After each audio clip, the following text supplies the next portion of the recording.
Shri Shrikant Jaina, Minister for Statistics and Program Implementation and Chemicals and Fertilizers, Dr. Montek Singh Ahluwalia, Deputy Chairman, Planning Commission, my dear friend Professor Sir Partha Das Gupta, Srimati Alaknanda Patel, Shri T.C.A. Anand, Chief Statistician of India, distinguished guests, ladies and gentlemen.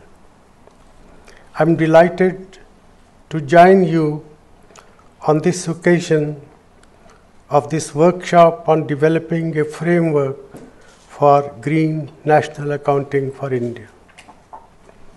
It is indeed a great pleasure to see here such a large gathering of national and international experts in the field of economics, statistics, and environment accounting. I am particularly happy to see my old friend and one of the most distinguished economists in the world, Professor Sir Partha Das Gupta, leading this important initiative for us. This event is particularly timely and relevant in view of the launch of India's 12th five-year plan, which has fostered more inclusive and sustainable growth as its core objective. I believe India can and should take a leadership role in clarifying the concept of sustainable development. India's commitment to planned economic development reflects the government's determination to improve the economic conditions of our people and an affirmation of the role of the government in bringing about this outcome through a variety of social, economic, and institutional initiatives. But as the economy develops the capacity to grow rapidly, it gives rise to many new challenges. For instance, natural resources are limited and finite, and one needs to decide how to use these scarce resources optimally, both from the economic development and the sustainability perspectives. Often, economic policies designed to promote growth have been implemented without considering their full environmental consequences, presumably on the assumption that these consequences would either take care of themselves or could be dealt with separately. There is evidence to suggest that such policy may actually result in a net decrease in human well-being, even though it is not easy to quantify this concept. Globally, environmental degradation is manifesting itself through the loss of fertile soils, desertification, decreasing forest cover, reduction of fresh water availability, and an extreme loss of biodiversity. These are serious consequences, and it has become clear today that economic development must be environmentally sustainable. As defined by the Brundtland Commission in 1987, and Nitin is sitting here, he was the principal author of this report, sustainable development is development that meets the needs of the present without compromising the ability of future generations to meet their own needs.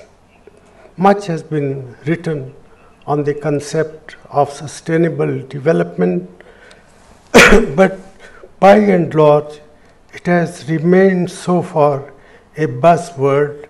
It requires a lot of sustained, high-quality work to give meaning and content to the concept of sustainable development. The fact that economic growth and development have to be guided by the compulsion of sustainability is an idea which is now widely accepted. Through planned economic development, India aims to attain economic growth and poverty alleviation, and doing so in a sustainable manner.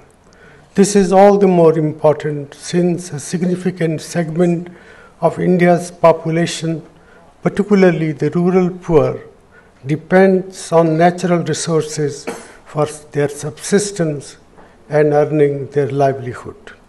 The poor need to be fully factored in when we deliberate the calculus of growth, which can be sustained only if natural resources are managed on a sustainable basis.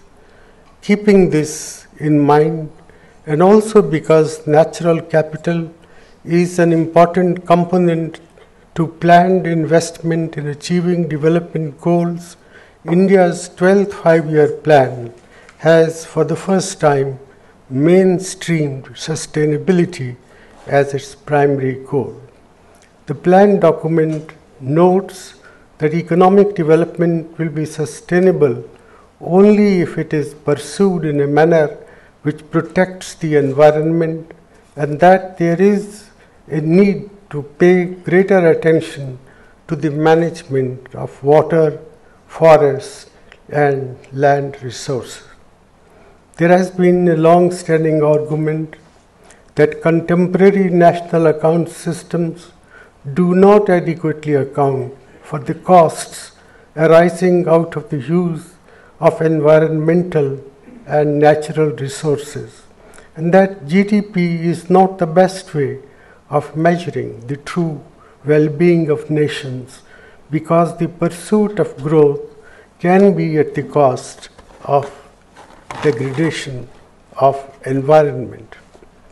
Current literature considers mainly two methods for accounting of environmental services in national income accounting.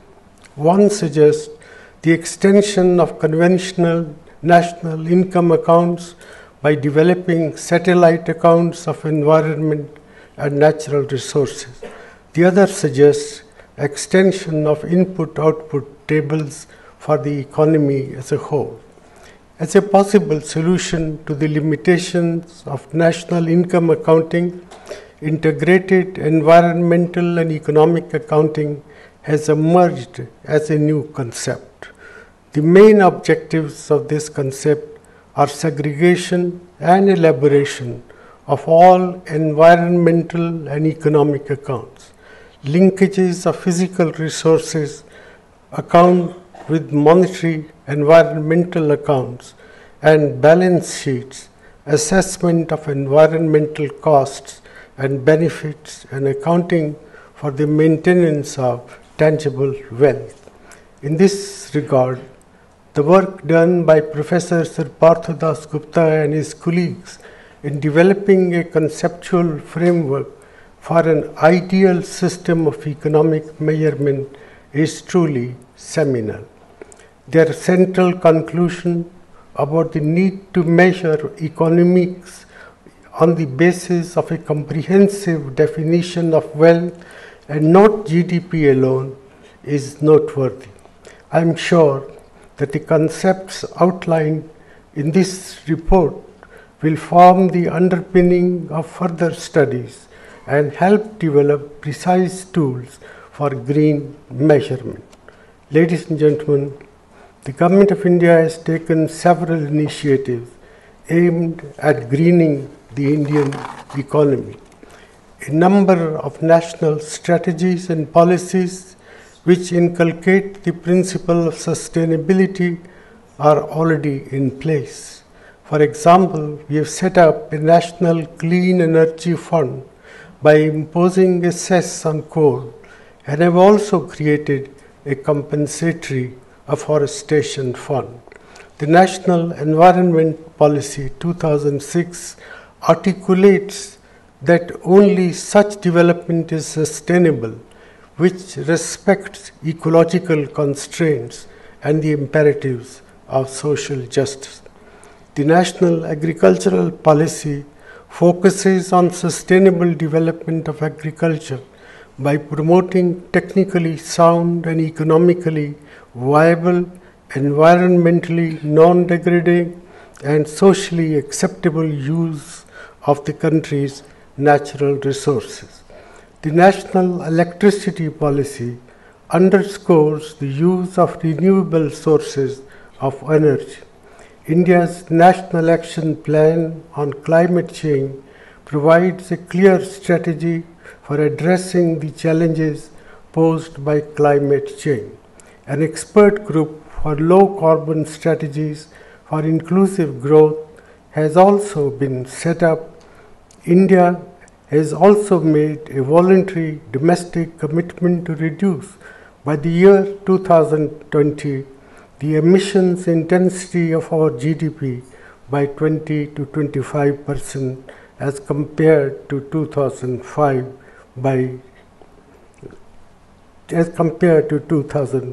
levels. Some state governments are also proposing to experiment with emissions trading schemes to reduce the level of ambient air pollution near major industrial clusters.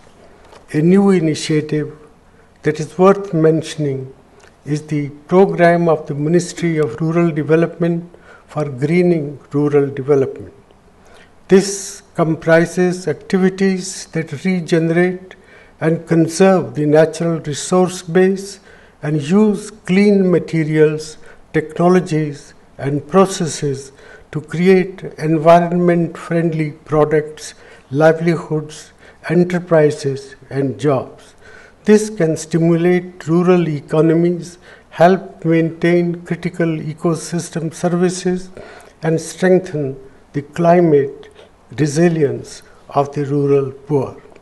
Ladies and gentlemen, while it is expected that the above policies and initiatives will contribute to a green bottom line in India's national account, I do not doubt the difficulties that will be encountered in capturing a diverse set of variables in a statistical framework and compiling the accounts from a truly green perspective.